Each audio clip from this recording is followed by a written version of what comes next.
അതുണ്ടല്ലോ ചില ദിവസങ്ങളിൽ വീട്ടിലിരിക്കുമ്പോൾ ഒരു തോന്നലാണ് നമുക്കൊന്ന് കറങ്ങാൻ പോയാലോ എന്ന്. അങ്ങനെ ഒരു ദിവസമായിരുന്നു ഇന്ന്. അപ്പം ഞങ്ങൾ പെണ്ണുങ്ങൾ മാത്രമായതുകൊണ്ട് ഞങ്ങൾ അതിന് ഗേൾസ് ഡേ ഔട്ട് എന്ന് പേര് വിട്ട് ഞങ്ങൾ കറങ്ങാനിറങ്ങി. ഞങ്ങൾ സ്ഥിരം കറങ്ങാനിറങ്ങുന്ന സ്ഥലം തന്നെ നമ്മളുടെ സീ സൈഡ്. ഞങ്ങൾക്ക് വേറെ എങ്ങും പോകാനില്ല, നമ്മുടെ അടുത്ത് ഉള്ള ഒരു സ്പോട്ട് അതാണ്. എന്തെങ്കിലും കാണാനായിട്ടും നടക്കാനായിട്ടൊക്കെ ഉള്ള സ്പോട്ടായിട്ട് അങ്ങനെ അവിടേക്ക് നടക്കാനിറങ്ങിയപ്പം രണ്ട് ഉദ്ദേശങ്ങളുണ്ട് ഞങ്ങൾക്ക്. ഒന്ന് നടക്കാം, ഒന്ന് ബീലബാൻ എന്ന് പറഞ്ഞൊരു ഷോപ്പിൽ കുറേ നാളായിട്ട് പിള്ളേർ പറയണ് അവിടെ നിന്ന് നമുക്ക് എന്തെങ്കിലും ട്രൈ ചെയ്യണം എന്നുള്ളത്. അപ്പോൾ ഇപ്പോൾ അവിടെ ഓഫർ പോകുന്നുണ്ട്, അല്ലെങ്കിൽ ഭയങ്കര കത്തി പ്രൈസാണ്. ഇപ്പോൾ ഓഫർ പോകുന്നുണ്ട്, അപ്പോൾ നമുക്ക് അവിടെ നിന്ന് എന്തെങ്കിലും ട്രൈ ചെയ്യാം മമ്മി എന്ന് പറഞ്ഞിട്ടിരിക്കുന്നുണ്ടായിരുന്നു. അങ്ങനെ ഞങ്ങൾ ഈ ബീലബാൻ, എനിക്ക് തോന്നുന്നു നാട്ടിൽ സൈൻ ലബാൻ എന്ന് അങ്ങനെ എന്തോ പിള്ളേർ പറഞ്ഞിട്ട് കേട്ടോ.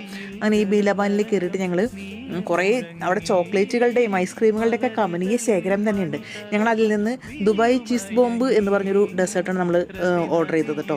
അത് കിട്ടി. അവിടെ കുറേ നേരം ഫോട്ടോസ് എടുത്തു, വീഡിയോസൊക്കെ എടുത്ത്. നിറച്ച് തിരക്കായിരുന്നു, ഓഫർ ഉള്ളതുകൊണ്ട് തന്നെ നിറയെ തിരക്കായിരുന്നുകൊണ്ട് നമ്മൾ കുറേ നേരം നിന്ന് കഴിഞ്ഞിട്ടാണ് നമുക്ക് ഈ സാധനങ്ങളൊക്കെ കൈ കിട്ടിയത് കേട്ടോ. ഇതൊരു ഈജിപ്ഷ്യൻ ഡെസേർട്ടാണെന്നാണ് തോന്നുന്നത്. കണ്ടോ, നിറയെ ഐസ്ക്രീമുകൾ, പല വെറൈറ്റി ഓഫ് ഐസ്ക്രീമുകളൊക്കെ ഉണ്ട് കേട്ടോ അവിടെ. ഐസ്ക്രീമുകളൊന്നും നമ്മൾ ട്രൈ ചെയ്തില്ല. നമ്മൾ ഈ സാധനം വാങ്ങാൻ പോയി. നമ്മൾ ഈ സാധനം ആണ് നമ്മൾ കുറേ നാളിട്ട് കഴിക്കണം എന്ന് വിചാരിച്ചത്. അങ്ങനെ ഞങ്ങൾക്ക് അത് കിട്ടിയതിൻ്റെ സന്തോഷമാണ് ഞങ്ങളുടെ മുഖത്ത് കാണുന്നത്. ഞങ്ങൾ അതൊക്കെ പിടിച്ച് ഫോട്ടോ ഒക്കെ എടുത്ത് കഴിഞ്ഞിട്ട് ഞങ്ങൾ ഇത് കഴിക്കണമല്ലോ നമുക്ക്. അങ്ങനെ ഞങ്ങൾ സീ സൈഡിലേക്ക് തന്നെ തിരിച്ച് നടന്നു. സീ സൈഡിലേക്ക് തിരിച്ച് നടന്നു. അവിടെ നമുക്കൊരു ഫിഷ് മാർക്കറ്റിൻ്റെ സൈഡിൽ ഇരിക്കാൻ പറ്റിയ സ്ഥലമുണ്ട്. കണ്ടോ, നല്ല ലൈറ്റും ഭയങ്കര വൈബാണ് രാത്രി കേട്ടോ. നല്ല രസമാണ് കാണാനായിട്ട്. ഇങ്ങനെ മ്യൂസിക്കിനനുസരിച്ച് ലൈറ്റുകളൊക്കെ വന്നുകൊണ്ടിരിക്കും.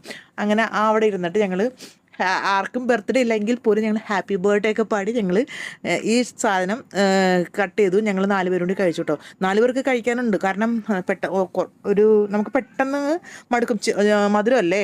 അതുകൊണ്ട് ഞങ്ങൾ കുറച്ച് നേരം അതൊക്കെ കഴിച്ച് കഴിഞ്ഞിട്ട് അവിടെ ഇരുന്ന് കുറേ നേരം വായ നോക്കിയൊക്കെ കഴിഞ്ഞിട്ട് അപ്പോഴേക്കും സമയം 12 മണിയായി രാത്രി.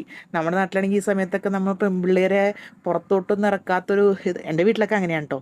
സമ്മതിക്കത്തില്ല പുറത്തോട്ടൊന്നും പോകാനായിട്ടൊന്നും. പോണവരുണ്ടാകും, പക്ഷേ ഞങ്ങളങ്ങനെ പോയിട്ടില്ല. അപ്പോൾ ഇവിടെ ആകുമ്പോൾ നമുക്ക് ഭയങ്കര ഫ്രീഡമാണ് സത്യം പറഞ്ഞാൽ. അങ്ങനെ എല്ലാവരും പോയി കഴിഞ്ഞ് എല്ലാവരും പറഞ്ഞു വിട്ട് കഴിഞ്ഞിട്ട് ഞങ്ങളും പോന്നു. ഞങ്ങളും ഐസ്ക്രീമും ഒക്കെ കഴിച്ച് എൻ്റെ രാത്രി 1 മണിയായി വീട്ടിലെത്തിയപ്പോൾ. വഴി കൂടെ നടന്ന് ടിക്ടോക്കൊക്കെ എടുത്ത് പാട്ടൊക്കെ പാടി എൻജോയ് ചെയ്ത് ഞങ്ങളങ്ങനെ ഒരു ദിവസം ഞങ്ങൾ ആഘോഷമാക്കി. നല്ല രസമായിരുന്നു കേട്ടോ.